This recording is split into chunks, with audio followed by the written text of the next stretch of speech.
Unsex Me Here. People are sexual creatures. Such is a fact of observation. Before I say anything beyond this point, I need you to know my heart for the LGBTQ plus community. I believe the sexual revolution is immoral. I will explain that in a moment. I believe so strongly in the sanctity of human life, though, that I care for all people despite their moral inadequacies.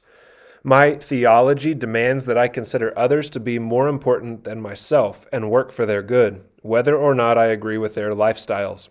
Further, I believe Jesus came to call sinners to himself, and I recognize myself as a worse sinner than anyone within any category that I might have to address in our current culture war. I don't know how you define love, but I have a loving kindness toward those of the LGBTQ plus persuasion, even though I consider the movement wholly immoral. A word to the Church of Jesus Christ before I philosophize. In 1 Corinthians chapter 5, Paul rebukes immorality within the church body, instructing Christians not to associate with the immoral person. He clarifies in verse 9 that he did not mean Christians should separate from the immoral people of the world, but merely from those who claim to be Christians but do not care to honor God with their lives. Paul actually calls Christians to be among the covetous, swindlers, and idolaters of the world who do not know Christ, not casting judgment on them because Christian judgment is a beautiful treasure reserved for the church. We are not to judge outsiders, here to mean hold them accountable for sin, because God will do so. The Christian, then, does not hold individuals outside the community of faith accountable to the church because they are outside the church. We know that God is just and will restore perfect justice to his earth in his timing. My argument here is presuppositional. I presuppose the existence of God. I presuppose that God created with intent. To know about my presuppositions concerning human sex and gender, please head over to thechurchatsunsites.com, click on the Sermons tab, and watch the We Believe sermon series, especially the sermon entitled, What is Manhood and Womanhood? The sexual revolution, not to be confused with individuals who might identify as homosexual, bisexual, transsexual, or queer, is concerning to me as a movement because of its general focus. A quick web search turned up 151 million results. At the top of the results list was an article about how homophobia and transphobia affect workers in workplaces around the world. An academic search for the basic moral rightness or wrongness of self-identity turned up almost no results. And the results that did turn up simply defended a moral obligation toward inclusivity and acceptance. Here, I have my most basic problem with the movement. Not much consideration has been given as to the rightness or wrongness of the thing being fought for. I'm not sure many people would even know how to begin defending sex or gender identity outside nature's norm. The base defense seems to be a simple assertion. If anyone rejects that assertion, that person be damned, rather than reasoned with, which is the very definition of bigoted dogmatic religion. Since I don't have an academic base to work from, I will address some of the assertions I have heard and what I have observed. 1. The meaning of pride. The world has its pride parades and celebrations. The celebration has gone beyond boasting in what an individual is, which is bad enough. Society today celebrates pride itself. Remove all the six-colored rainbows and all this talk about sexual revolution. Pride, as a basic concept, is self-glorifying and self-interested at its most basic level. The same society that celebrates human pride maintains that pride comes before a fall, so long as it is talking about someone else's pride. We are so quick to point out the splinter in someone else's eye while ignoring the logs in our own. To maintain a pride-filled lifestyle is to seek after self to the detriment of all others. Pride kills community, inclusion, diversity, charity, and generosity. It is interesting how the Pride movement claims inclusivity and diversity when it clearly rejects any ideology other than its own. 2. Oxymoronic love. To put pride and love together is like saying truth and morality are absolutely relative. Love cannot be prideful because love is self-sacrificing. The very idea that two people come together based on their own desires, preferences, and identities is contrary to sacrificial love. Whether I am heterosexual or homosexual, to get into a relationship based on my preferences, I must refuse to consider what is good for anyone else. Further, if I change my appearance in order to match my own preferences or self-identity, have I not acted in order to exalt myself to the neglect of everyone else? The celebration of pride has led now to quite the divisive epoch because we only care about our individual identities, vilifying anyone who might stand in the way of us getting what we want. 3. An absurd appeal to nature or creation. I was born this way, in scare quotes, as an interesting sort of assertion, since no one is born with the preferences he or she currently has. Neither is anyone born with the disposition to self-identify as anything. It is interesting that the same generation which said, "I don't like labels," now tries to label everyone and force everyone to self-label.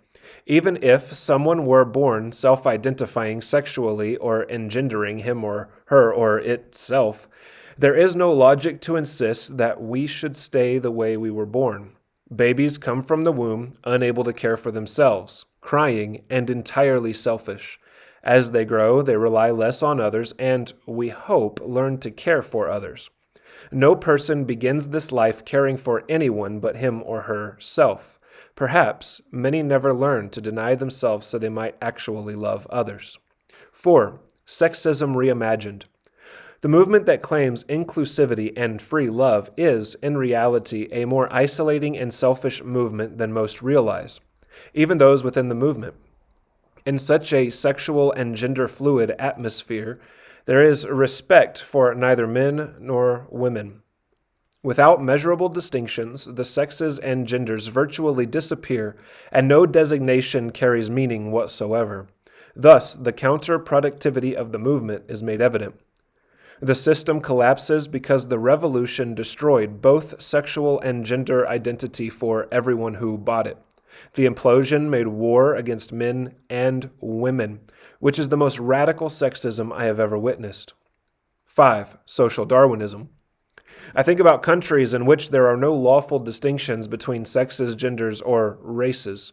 Fluidity returns civilized countries to the Dark Ages prior to any talk of civil or social rights, or rather liberties. Fluidity, because it allows for self-identification, removes all of the protections women and minorities have fought for in the United States. The result? Survival of the fittest and dominance of the strong. What do we expect when a man identifies as a woman and demands equal rights? Athletics are no longer for women. Real, biological women become oppressed despite all the progress we have really made to the contrary.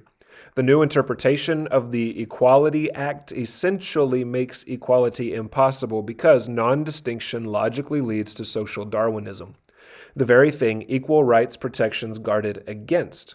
What we are seeing now is regress, and the women and minorities will suffer even though they are the ones being verbally exalted. The movement is one of the most blatant hypocrisies I have seen in my lifetime. 6. Comparison to the civil rights movements of the past. Liberation is all I hear, but the movement sure has seemed to enslave so many people, such that they feel they need to fit themselves into society's molds. I have heard it compared to the civil rights movements of our nation's great history, but alas, it is the opposite since it restores the rule of Darwin rather than equity by effectively removing the ability of entire groups to exercise equally with others. Activism has evolved so much that we now fight for that which deactivates it. The push is nothing short of strange. After all, this is the 21st century, and I'm unsure why modern movements think it best to transport us back several thousand years to such a barbaric way of life, survival of the fittest. I am unsure why we would even think to promote such movements that criminalize equality and protection. The truth about progress. You may not know this, so I am going to make it known. Life is not sex, regardless of what Freud or Robert California asserted. When people worship sex, society raises revolutionaries like Hugh Hefner and Larry Flynt, who fought for feminists and sexual liberty so they could abuse women and use sexual freedom to profit. In their cases, sexual liberty conceived the porn industry. With each new sexual revolution, the porn industry expands. Like Robert California, big tech CEOs continue to defend sexual revolution because they can sell it. As sexual liberation increases, so does trafficking and grooming and the abuse of women, girls, and boys. The sexual revolution is not about love but dominance. It is led not by people who wish to self-identify in their pursuit of happiness, but by big tech as it manipulates people according to their sexual desires. From this, I learn one important thing. If I am hell-bent on getting what I want, I can be easily manipulated by flattery and enslaved by misappropriated words like liberty or revolution. In the case of sexual revolution, I am afraid the flag people unite under is a flag that lords its authority over them and declares war on people who really care. It is not a flag of liberation. People are wearing red to fit in, not because they love their countrymen. Further, gender dysphoria and sex confusion are forms of mental illness that correlate to high frequencies of other mental illnesses in the dysphoric population. There is a reason that no matter how liberated people become, they still struggle about something as basic as identity. All people, in fact, seem to struggle with identity, and maybe we shouldn't let society define our categories. Self-identifying is so unnatural and causes more self-harm than good. If I am ill and choose to justify my illness rather than get well, I will only derogate. We have also gone beyond self-justification. We are allowing society to place our children into its made-up categories. The sexual revolution has now normalized the sexualization of minors and bamboozled parents into changing their children according to the sexual preferences of the world. I can prove to you that no children is transgender by revealing one fact. Those children did not invent the categories the world is using.